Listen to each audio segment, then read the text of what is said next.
Bueno, muy buenas tardes. Estamos aquí junto a Alfredo Álvarez, ingeniero en acuicultura y vicepresidente de la ONG Tortuarica, quien nos acompaña en nuestra nueva conversación de Hola Cero Plástico. Bienvenido, Alfredo. ¿Qué tal? ¿Qué tal? Buenas tardes. Saludos desde Arica.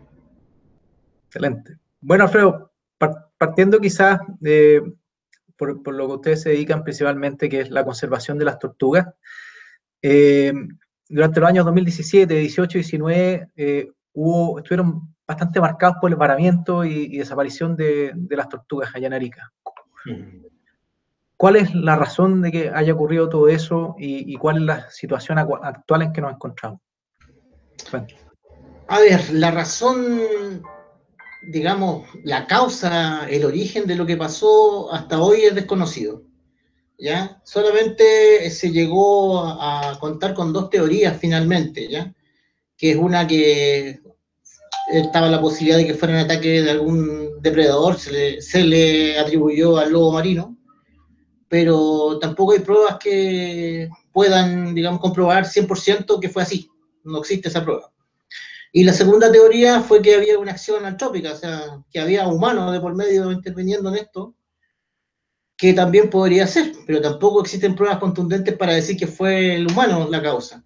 ¿Ya? Por ahí tenemos algunas fotografías donde claramente se ven cortes, pero saber si el corte fue antes o después de la muerte de la tortuga es otro tema. Entonces, finalmente se redujo a esas dos teorías, pero no se pudo comprobar ninguna de las dos. O sea, la persona que diga que fue un lobo marino está equivocada porque no está comprobado 100%, y la persona que diga que fue un humano también está equivocada en rigor porque no están las pruebas, digamos. Pero quedamos en esas dos teorías solamente. Desde el año 2018, que no vemos tortugas por acá, por Arica. Quizás ahora con este tema de la pandemia, como han aparecido especies, se han acercado a la costa, el efecto del hombre en el mar y el esfuerzo de pesca ha disminuido bastante, quizás por ahí puedan volver a costear, no lo sé, no lo sabemos en realidad, porque tampoco nosotros podemos ir al agua a hacer estos programas de vigilancia con los que nosotros nos movemos. Pero ojalá vuelvan algún día, pero como te digo, o sea, una colonia de una estimación poblacional, de acuerdo a los científicos, de alrededor de 300 tortugas, ¿no es cierto? Se perdió, no se pudo hacer una acción, digamos, concreta y eficiente que permitiera el resguardo de la colonia. Nosotros, como organización, y nuestro pilar fundamental es la educación ambiental. ¿Ya? Si bien es cierto, nos enfocamos y nos llamamos Tortuarica, nuestra preocupación es la conservación del medio ambiente marino, su flora y su fauna. Y claro, especialmente con tortugas marinas, pero también tenemos otro tipo de preocupaciones con el medio ambiente marino, y ahí es donde entra el plástico como un potencial riesgo alto, muy alto, en los efectos que puede provocar en la vida marina. Y por ahí, ¿no es cierto?, el ser humano se olvida muchas veces de que es parte del medio, de que nosotros como humanos no tenemos que separarnos, y cuando hablamos de medio ambiente, muchas veces se habla de que se está afectando el medio ambiente, que esto, las especies, que la conservación, que están en peligro de extinción, pero nunca se incluye al humano en ese ambiente, y eso es lo que falta, esa mirada integral, ¿ya? Yo creo que por ahí... ¿Cuáles serían para ti los pilares fundamentales para lograr que la gente se involucre y que la sociedad se involucre en la protección y la conservación del medio ambiente, y sobre todo en los temas relacionados al plástico? ¿Qué es para ti lo esencial? La educación, básicamente hay que educar. Nosotros estamos del 2013 en esto, ¿no es cierto? Y bueno, hemos ido evolucionando en estos años que hemos estado trabajando. Primero empezamos con la educación ambiental, porque en el fondo educar al niño es algo que le queda para el resto de la vida, y el niño es un vehículo de cambio para el papá o para el hermano más grande. ¿Ya? En ese sentido es súper importante enfocar los esfuerzos en lo más pequeño. Para cambiarle la mentalidad, y para nuestra apuesta no es a 10 años, ni quizás muchos de nosotros ni siquiera vamos a estar vivos cuando podamos ver cambios de la semilla que hemos plantado, digamos. Pero otra arista importante que nos dimos cuenta en el tiempo, ¿no es cierto?, que llevamos, fue que cómo podíamos educar a la gente más grande, y ahí fue donde incursionamos en el ecoturismo. ¿Ya? Haciendo actividades de kayakaje, haciendo actividades de buceo, ¿no es cierto? Enganchamos a la gente, la llevamos al mar, hacemos que lo conozcan, que lo quieran, y con eso lo cuidan. Hay Claro, un precepto. Leí bastante ahí, ustedes repiten harto la frase, no se cuida lo que no se quiere y no se quiere lo que no se conoce. Claro, justamente. En el fondo eso es lo que hacemos. Acercamos a la comunidad ariqueña al mar. Nosotros aquí tenemos más de 10.000 años de historia de ser humano mar. O sea, estamos hablando desde los chinchorros hasta hoy día. Si ustedes pudieran venir a Arica, se darían cuenta que siempre hay gente en las playas, que en el verano hay gente en las playas a las 3 de la mañana, bañándose, no digamos de fiesta, sino que es muy común aquí en el ariqueño la conexión con el mar. Entonces, nosotros lo que hemos fomentado hoy día es el cuidado, el querer primero el medio ambiente marino y después para poder cuidarlo. Eso básicamente, pero sí el tema de la educación y el cómo nosotros hemos evolucionado en ese proceso educativo, pero hemos incorporado herramientas como el turismo, el ecoturismo, súper importante. Algunos de nosotros el año pasado hicimos el diplomado en turismo aventura que hubo en Arica, bastante interesante, justamente para tener más herramientas en ese sentido. Pero sí, básicamente educar a la comunidad es lo más importante. Y educar a través de actividades que sean lúdicas, que te rompan los esquemas, digamos. No estas típicas actividades de la típica charla, PowerPoint, es como, sí, tiene un efecto, pero la gente está como cansada de eso. Hay que buscar estrategias, hay que usar el ingenio, entre comillas, para poder encantar a la gente. Claro, de hecho, en Hora Cero Plástico, nosotros durante los últimos 2 veranos hemos estado haciendo actividades en las playas de Arica, principalmente en La Licera y el Laucho, ahí con un stand y como dices tú, poder buscar actividades lúdicas para que la gente se entretenga, que se acerquen a leer y a entender también y que uno le explique de qué se trata la problemática del plástico, que la puedan entender en su globalidad. ¿Mm? Bien. Leí también dentro de las cosas que ustedes han hecho muchos proyectos, ¿cierto? Y había uno en particular en relación al plástico, que se llamaba el plástico, el nuevo continente. Cuéntanos un poquito más de eso. Bueno, la génesis de estos proyectos de plástico, nosotros en el año 2015 conocimos a Charles Moore. No sé si han escuchado hablar de Charles Moore, el capitán Sí, Charles Moore. Ya, el bueno, capitán, el capitán es navegante, hombre de mar como nosotros. Y el año 2000... fue quien descubrió los vórtices de plástico. Exactamente, justamente. Y él tiene una fundación que va por el mundo haciendo ver este tema del plástico desde antes que naciéramos nosotros. ¿Ya? Bueno, no creo que antes, porque tan joven no soy.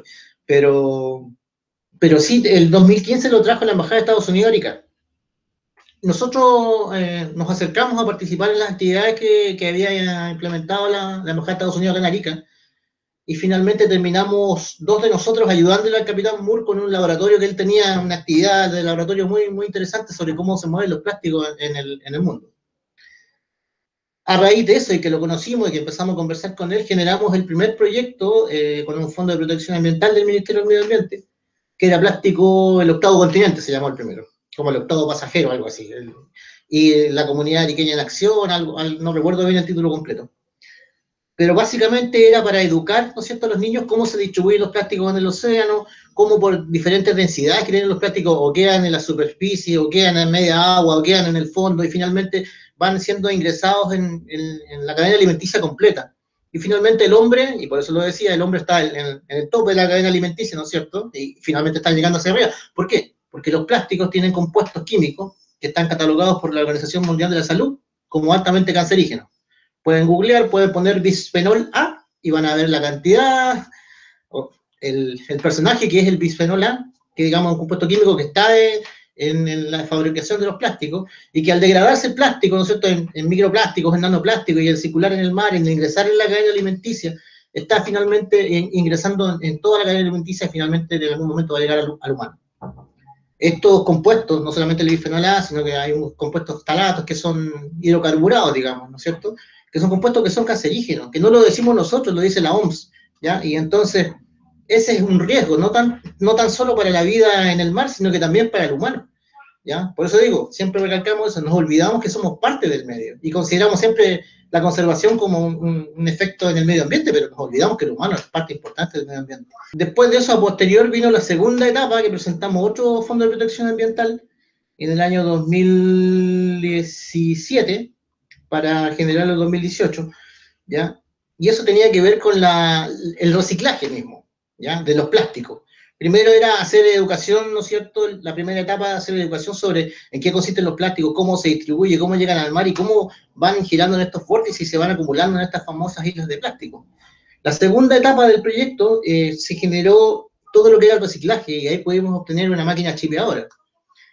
¿Por qué? Porque la idea es hacer reciclaje, chipear y a la vez después fundir y poder generar un producto reciclado realmente, porque se da mucho, se cataloga, por ejemplo, de reciclaje esta botellita que le ponen ojos y orejitas, que puede ser, digamos, una intervención interesante como para rescatar algo, pero en general una producción masiva, un reciclaje masivo, tiene que ver con esto, con el poder hacer el chipeado del plástico. El chipeado es cortarlo con una máquina especial que queda como un caluquita, ¿ya? Y eso después se derrite y se echan en moldes que puede generar algún producto nuevo. No sé, nosotros queríamos hacer tortugas con estos plásticos fundidos. Y finalmente el tercer proyecto que hicimos con el tema del plástico, que fue un fondo de FNDR, un Fondo Nacional de Desarrollo Regional, que tenía que ver con plástico, el nuevo continente de la comunidad ariqueña en acción. ¿Qué es lo que hicimos en ese proyecto? Capacitamos gente. La gente que participó en el proyecto, un grupo de aproximadamente entre 15 a 20 personas, les enseñamos a bucear primero, ¿ya? Teníamos nosotros ahí equipos de buceo, teníamos un instructor de buceo, ¿ya? Parte del proyecto era enseñarle a bucear a estas personas para que ellos mismos pudieran hacer las evaluaciones de las playas que hay en Arica, ¿no es cierto?, con cuadrantes debajo del agua y poder estimar aproximadamente la densidad que podemos encontrar de plásticos en las playas, ¿ya? ¿Qué tan complejo es el nivel de contaminación actual en el fondo marino?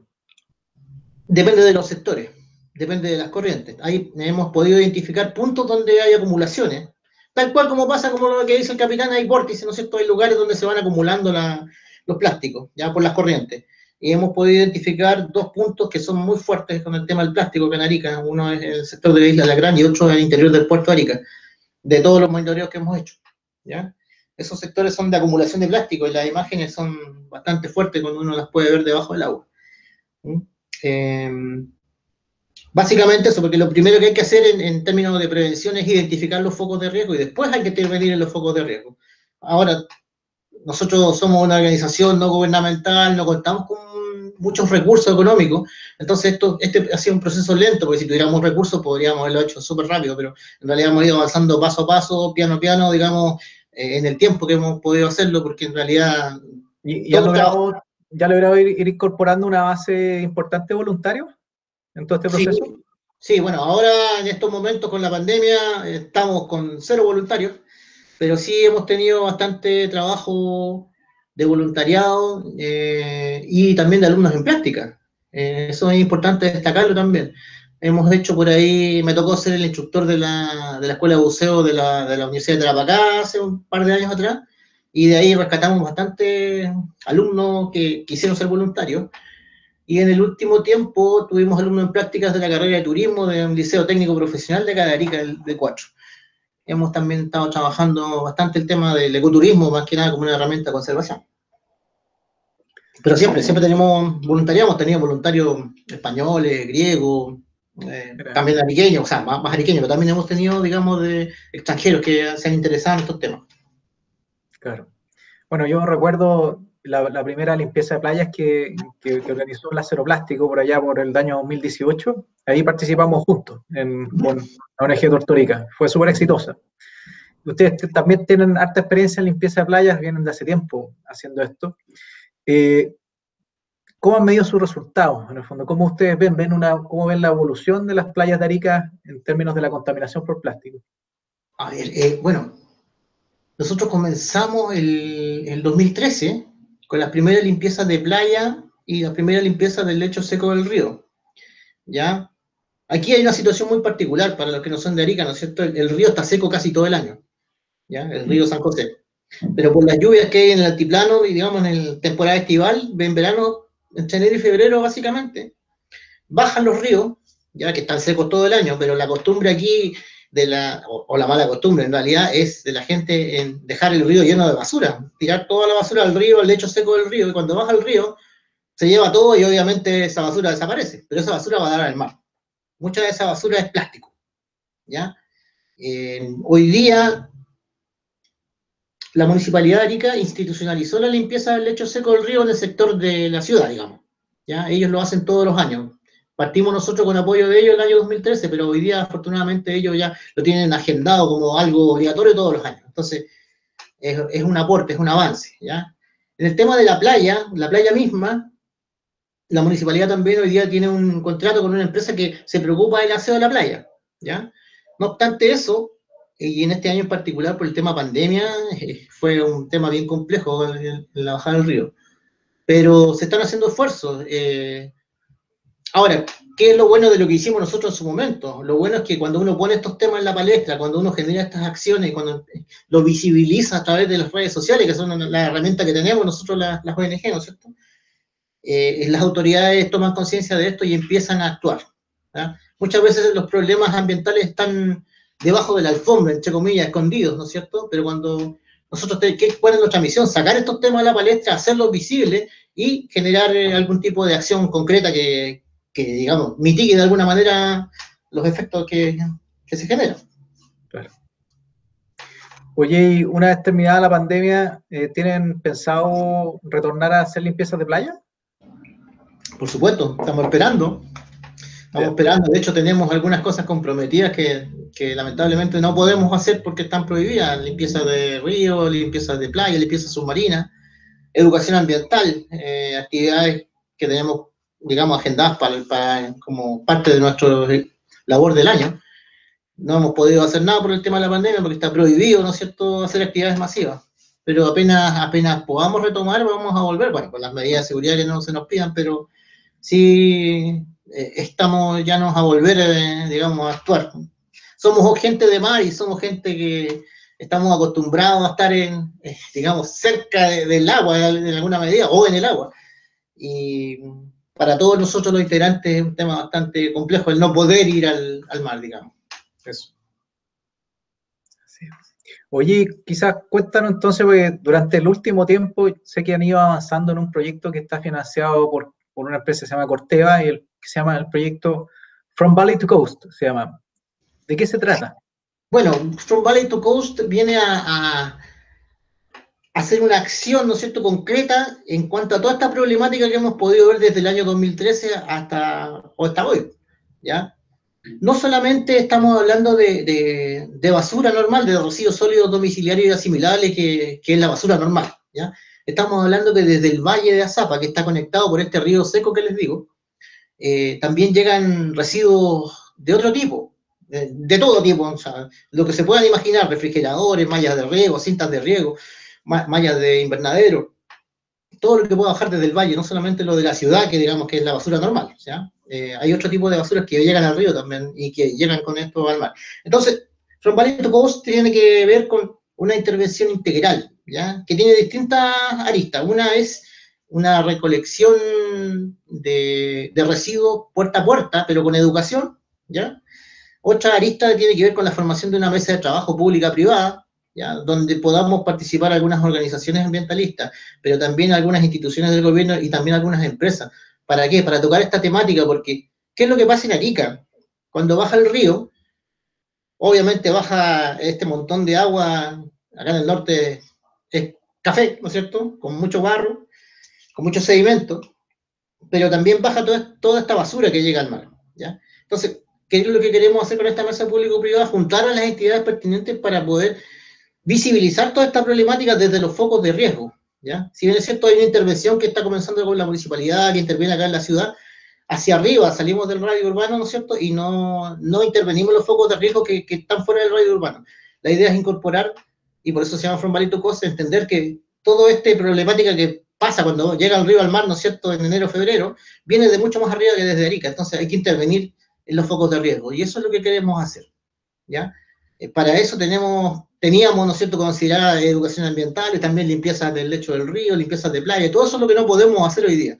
Y estamos reagendando y reacomodando el proyecto también en razón a lo que se puede hacer hoy día, que tiene mucho que ver con el sistema educativo hoy. Estamos viendo los videos animados, generaciones de cuentos, difusión por redes sociales, página web. Esa es la nueva, digamos, acomodo que tenemos que hacer porque en realidad no podemos hacer actividades masivas. Sí, hoy día se ha hecho difícil, de hecho. Se ha hecho Muy muy difícil. difícil. Nosotros también, en Hora Cero Plástico, teníamos planificado hacer limpiezas de playa en marzo, en abril, tenemos que posponerlas también. Claro. Se hace más difícil, pero al menos este tipo de actividades nos ayuda, como esta entrevista, ¿cierto? Nos ayuda a poder mantener este tema en la conciencia de todos y que no se nos olvide. Y ahí pensando en eso mismo, ¿cuál sería el llamado que tú le harías hoy día a la comunidad ariqueña, en este periodo de pandemia en particular? En este periodo de pandemia en particular, no nos olvidemos, ¿no es cierto?, que los plásticos hoy día son un tema fundamental de tener aquí en la cabeza para toda la comunidad, para todo el mundo en realidad, porque hoy día donde miremos, vasos, platos, servicios, puertas, muebles, estructuras de auto, la cantidad de infraestructura que hoy día que cuenta con plástico, ya es innumerable, o sea, no podemos tener más plástico en nuestras vidas. Lo que tenemos que hacer es tratar de dejar el plástico. Hace 5 años atrás, cuando voy a contar una historia mía, personal, ¿no es cierto? Yo entraba a un almacén a comprar y me decían, le doy una bolsa, y yo decía, no, no uso bolsa. Y no usaba bolsa, y todavía no uso bolsa, pero me miraban con cara de loco. Y de verdad, lo digo así honestamente. Hoy día, afortunadamente, están las leyes, en Arica también está este asunto de la normativa municipal que prohíbe, ¿no es cierto?, que los comercios entreguen bolsas plásticas. Eso es un avance grande, pero esto ha sido un proceso. ¿Ya? No, y este proceso tiene que continuar y no hay que olvidarse de que los plásticos, como les decía, porque hay un desconocimiento generalizado de que tienen compuestos químicos que son tóxicos, que producen cáncer. ¿Ya? No nos olvidemos de eso, no nos olvidemos que tenemos que cuidarnos nosotros mismos, nuestra salud. Si nos cuidamos por el COVID, también cuidémonos de los plásticos. Hay una imagen que es un ícono, yo creo, del tema de las bombillas. Un minuto en que le sacaron una foto de una tortuga con una bombilla en la nariz, me acuerdo. Sí. ¿Te tocó ver algo así? Me tocó en alguna oportunidad buceando en uno de estos puntos que les contaba yo, que son 2 puntos que hemos podido determinar en Arica, 2 focos de riesgo de acumulación de plástico. Un pez con un saco de esto de harina colgando, una hilacha de plástico amarrada en la cola del pez, en la aleta caudal, digamos, y el saco colgaba y el pez nadaba, así, arrastrando el saco. Era como nadar con paracaídas.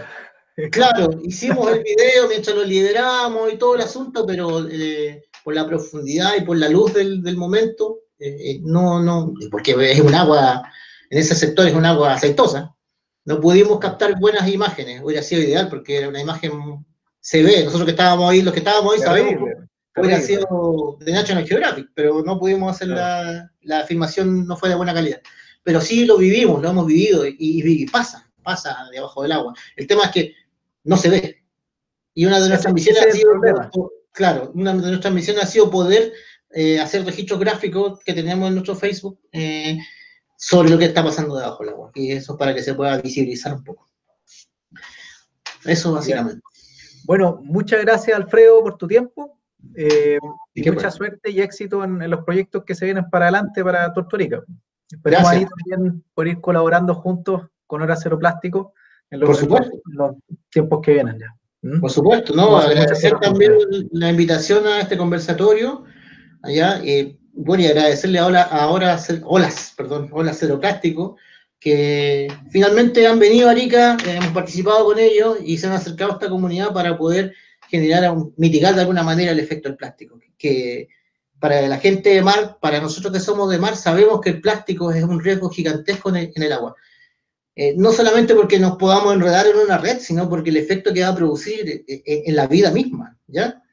Y también en el humano, reitero, no nos olvidemos que somos parte del medio ambiente. Eso. Gracias, Alfredo. Gracias a todos. Un abrazo desde Arica.